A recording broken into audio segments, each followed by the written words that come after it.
today we will discuss trick to remember structure of different carbohydrates, important for NEET exam. So let's start. So first you have to remember get Wraxall.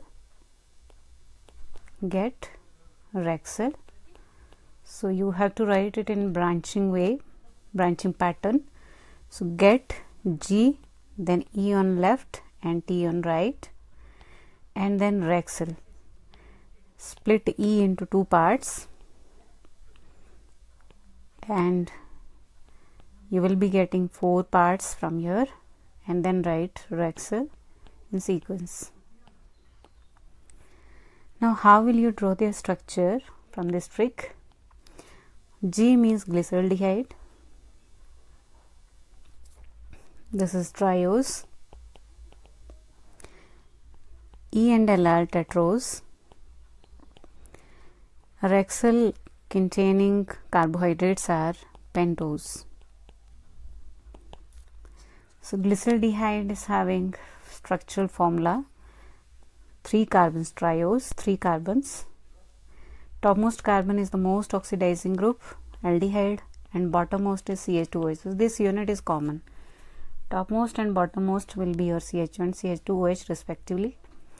And because it is D-glyceraldehyde, means OH on second last carbon is on right hand side. So this is the structure of D-glyceraldehyde. Now from here we will draw the structure of Wraxall. As E is on left side of glyceraldehyde, so you have to keep hydrogen atom on left. You have to add one more carbon in between, one more carbon, and what will be the configuration of H and OH on that carbon? Hydrogen on left. So this left and right are the position of hydrogen on the that additional carbon you are adding into the structure. So like E, for E structure will be, this is CHO and this is CH2OH, this is intact, but as it is tetrose, means you will have 2 more carbon in between. So just draw 2 lines, and then this bottommost, from here you have to proceed. Bottommost carbon will have same configuration as of glyceraldehyde. What about the additional added carbon here? As it is on left side, as E is on left side, so keep your hydrogen on left side. So hydrogen and OH on right side. So this is the structure of E. E is erythrose. What is the structure of T? T is threose.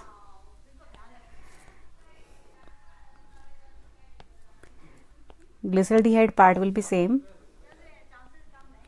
Addition of carbon will be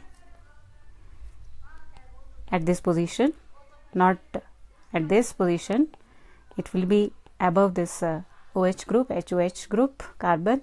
So we will be adding additional carbon here as it is on right hand side. So we will keep hydrogen on the right hand side and OH. So this is the configuration of threose.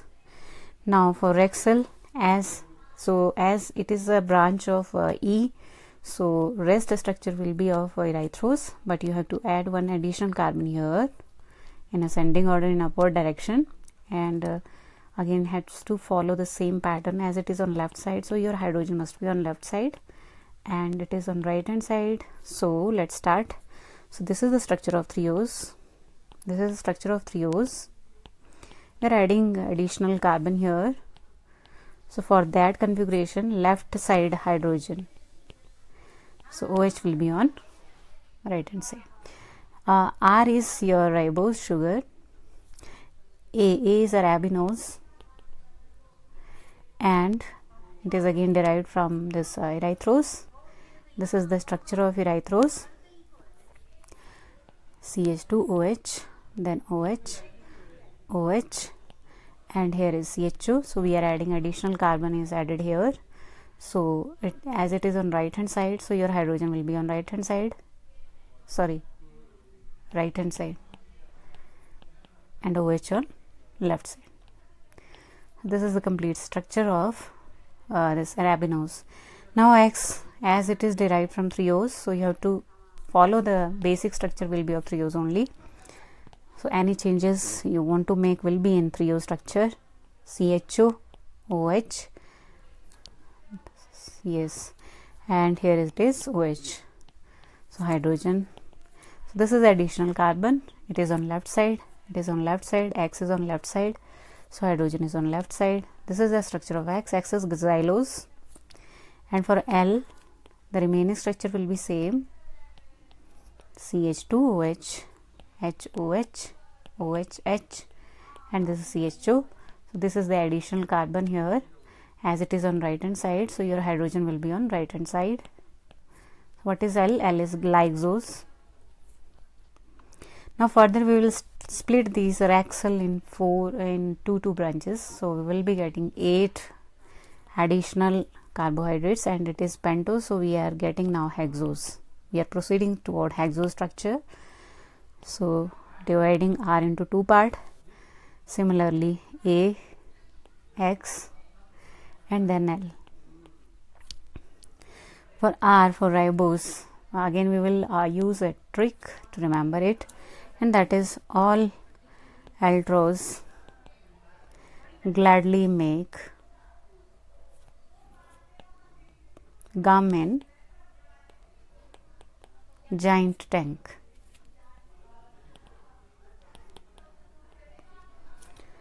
So all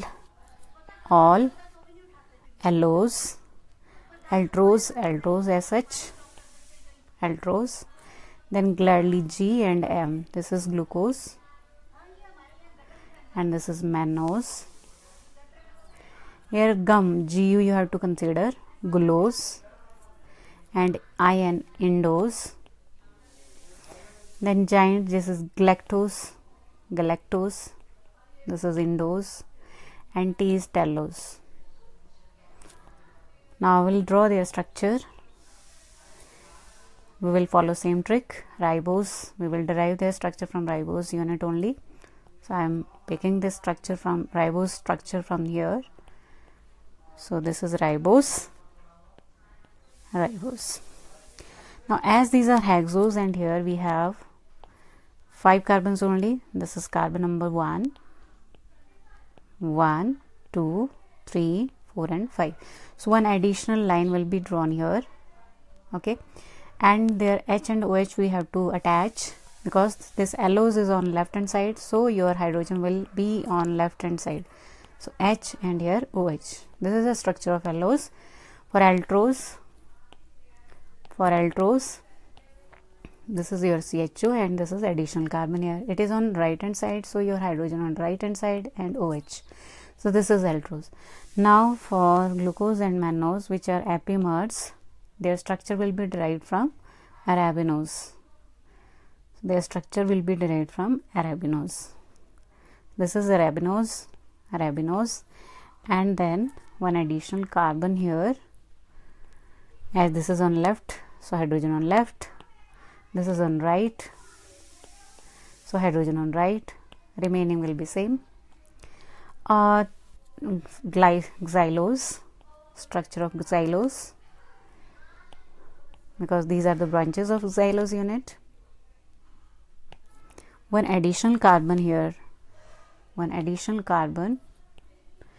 as it is on glucose, sorry, this is glucose on left, so hydrogen on left, and indose hydrogen, this is on right, so hydrogen on right. Now last we have galactose and tallose. It is a branch of lysose. So we will pick the structure of lysose, basic skeleton of lysose, and rest we will be using of the trick, as galactose on left side, it is on left side, so that's why additional carbon will have a configuration of hydrogen on left side and OH on right hand side. This is on right hand side tallose, so additional carbon will have hydrogen on right hand side, this is on right hand side, so OH will be on left hand side. So these are the structure. From here I have used one term, epimers. So what are epimers? Again important. Epimers are the isomers which have difference in configuration at any one of carbon. So like we have glucose and mannose, like we have glucose and mannose. If we consider the configuration R and S, okay, so what you have to do for RS, if your OH is on right hand side, it has R configuration. If you're directly, you can use, just keep in mind that your most oxidizing group must be at the top, most oxidizing group, and this is most reduced group, it should be at the bottom. So only then this trick will work. Okay, as your OH is on right hand side, so it has R configuration, this is on left side S configuration, and it is on R. So whereas that of mannose, first carbon R, then this is S, and again S.